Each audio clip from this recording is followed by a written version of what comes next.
Okay, so question 7 asks us to solve the following log equation where in particular x is greater than 0.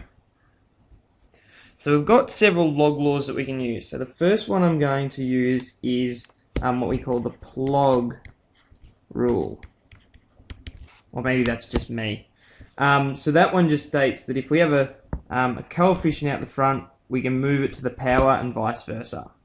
So I'm going to write this back out as log e of the x plus 2 squared minus log e of x equals log e of 2x plus 1.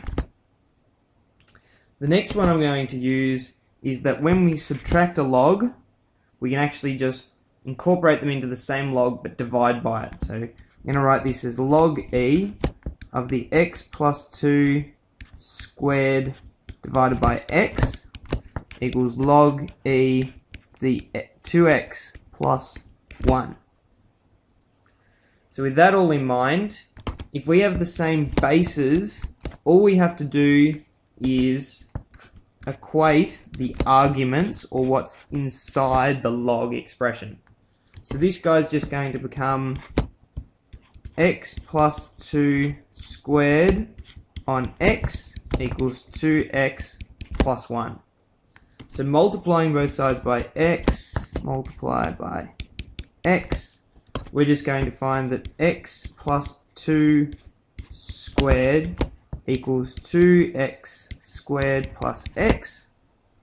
So expanding out this right hand side, we're going to have x squared plus 4x plus 4 equals 2x squared plus x.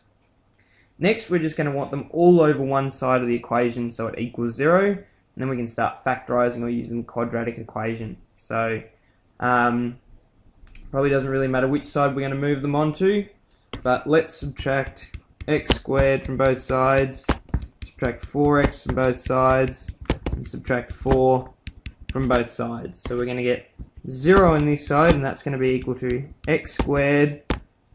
This guy's going to be minus 3x minus 4. So then we can just factorize. So in these two blank spots here, we need a number that will multiply together to give negative 4 and add together to give negative 3.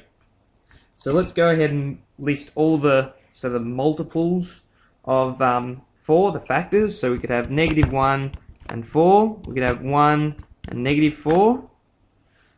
We can have 2 and negative 2. And that's it. So now we need to just add them together and see which one comes up with negative 3. So this is going to be negative 1 plus 4 equals 3. 1 minus 4 is negative 3, so that's going to be the one. And this is just going to be 0. So we choose this guy, this combo, to insert back into our equation. So this is going to become x plus 1, x minus 4 equals 0.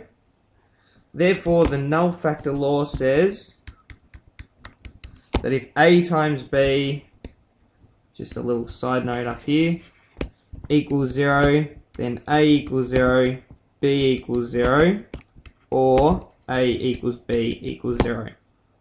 So in this case, we can have x plus 1 equals 0, or x minus 4 equals 0, which means x equals negative 1 and x equals 4.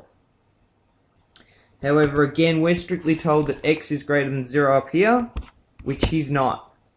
So because x is greater than 0, x equals 4 is our only solution for this problem.